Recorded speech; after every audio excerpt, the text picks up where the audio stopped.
తెలంగాణ పునర్నిర్మాణ సభ ఇంద్రవెల్లో బట్టి విక్రమార్క మాట్లాడుతున్నారు. లైవ్ లో చూద్దాం. షబ్బీర్ అలీ గారిని అట్లాగే గౌరవ శాసనసభ్యులు సోదరులు ప్రేమ్ సాగర్ రావు గారికి, అంజన్ కుమార్ గారికి, కార్యనిర్వాహక అధ్యక్షులు అట్లాగే స్థానిక శాసనసభ్యులు సోదరులు ఎడ్మా బొజ్జు గారికి, డాక్టర్ మల్లు రవి గారికి, అట్లాగే మాజీ మంత్రులు నరసింహులు గారికి, అట్లాగే సుదర్శన్ రెడ్డి గారికి, బలరాం నాయక్ గారికి, వేం నరేందర్ రెడ్డి గారికి, మరో శాసనసభ్యులు మా వేములవాడ శాసనసభ్యులు శ్రీనివాస్ గారికి, ఇంకా వేదిక మీద ఉన్నటువంటి కాంగ్రెస్ పార్టీ కార్యనిర్వాహక సభ్యులు పెద్దలు అందరికీ, అలాగే అనేక గ్రామాల నుంచి ఈ సమావేశానికి ఇక్కడ విచ్చేసినటువంటి సోదర సోదరీమణులారా, మీ అందరికి కూడా ముందుగా నా హృదయపూర్వకమైనటువంటి నమస్కారాలు తెలియజేస్తా ఉన్నాను. ఈరోజు ఈ రాష్ట్ర చరిత్రలో సువర్ణాక్షరాలతో లిఖించదగబడినటువంటి రోజుగా నేను భావిస్తా ఉన్నాను. కొట్లాడి తెచ్చుకున్న తెలంగాణ రాష్ట్రం 10 ఏళ్ల పాటు కొద్ది మంది చేతుల్లో బందీ అయి ప్రజలకి స్వేచ్ఛ లేకుండా, స్వాతంత్రం లేకుండా, హక్కులు లేకుండా ఉన్న వనరులన్నీ దోపిడీకి గురవుతా ఉంటే రాష్ట్ర కాంగ్రెస్ కమిటీ ఆలోచన చేసి ఆనాడు పిసిసి ప్రెసిడెంట్ గా నియమించబడినటువంటి శ్రీమతి సోనియా గాంధీ గారు, రాహుల్ గాంధీ గారు ఆశీస్సులతో నియమించబడినటువంటి రేవంత్ రెడ్డి గారు ఇదే ఇంద్రవల్లి దగ్గర నుంచి ఆనాడు శంఖారావం పూరించడం జరిగింది. మేము వస్తాం, ప్రజల కష్టాలు తీరుస్తామని చెప్పి ఆనాడు ఇక్కడి నుంచే పిలిపివ్వటం జరిగింది. ఇక్కడ మొదలుపెట్టినటువంటి ఆనాటి పోరాట యాత్ర అంతిమంగా ఈ రాష్ట్రంలో జరిగినటువంటి సాధారణ ఎన్నికల్లో ఇందిరమ్మ రాజ్యానికి అశేషమైనటువంటి మీ అందరి ఆశీస్సులతో అపారమైనటువంటి మెజారిటీతో ఈరోజు ఇందిరమ్మ రాజ్యం ఈరోజు రాష్ట్రంలో ప్రజాప్రభుత్వం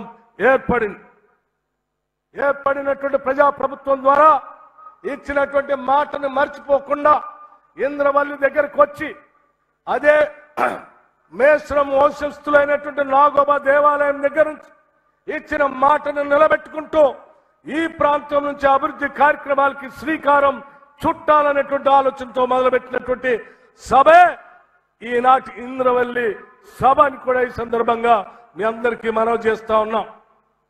అంతేకాదు ఈ ప్రాంత ప్రజల కోరికల హక్కుల కోసం ఆనాడు పోరాటం చేసిన అనేక మంది ఆదివాసీల అమరవీరుల స్తూపం దగ్గర నుంచి ఆనాడు ఏ మాట అయితే ఇచ్చామో ఆ మాటను నిలబెట్టుకోవటం కోసం అదే స్తూపం దగ్గరకు వచ్చి మళ్ళీ మాటిచ్చి వెళ్తా ఉన్నాం.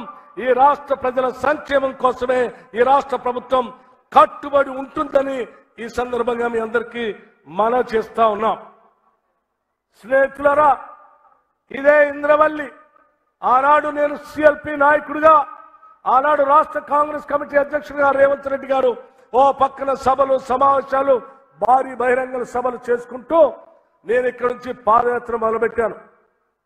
ఇదే ఇంద్రవల్లికి ఆనాడు ఈ పరిసర ప్రాంతాల్లో ఉన్నటువంటి అమాయకులైన అనేక మంది గోండు ప్రజల జీవితాల్లో మార్పు రావాలని జీవితం మొత్తం అంకితం చేసినటువంటి గద్దరన్న కూడా ఆనాడు పీపుల్స్ మార్చ్ కార్యక్రమంలో పాల్గొనటం, ఇదే స్తూపం దగ్గర మా అందరి చేత ప్రమాణం చేపించిన సంఘటన కూడా గుర్తు చేస్తా ఉన్నాను. అటువంటి యోధుడు శ్రీ గద్దరన్న గారి పేరు మీద నిన్ననే రాష్ట్ర ప్రభుత్వం కవులు కళాకారులకి సినిమా రంగానికి ఇచ్చేటువంటి నంది అవార్డుని తెలంగాణకి తలమానికంగా ఉన్నటువంటి తెలంగాణ కోసం పోరాటం చేసినటువంటి గద్దరన్న పేరు మీద గద్దరన్న అవార్డులుగా ప్రకటించి మేము ఈ ప్రభుత్వం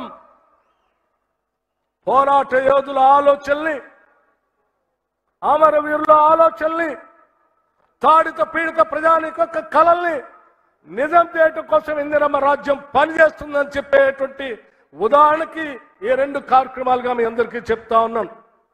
అదేవిధంగా ఈ ప్రాంతంలో పాదయాత్ర చేస్తున్న సందర్భంలో అనేక మంది గోండు కుటుంబాలు మా దృష్టికి తీసుకొచ్చినటువంటి ప్రధానమైనటువంటి అంశం ఐటీడీఏని పునరుద్ధరించమని, సెల్ఫ్ హెల్ప్ గ్రూప్స్ కి డబ్బులు బాగా ఇవ్వని, అట్లాగే ఇక్కడ ఉన్నటువంటి త్రివేణి సంగమాన్ని పూర్తి చేయమని, చిట్మాట్ ప్రాజెక్ట్ ని పూర్తి చేయమని కోరారు.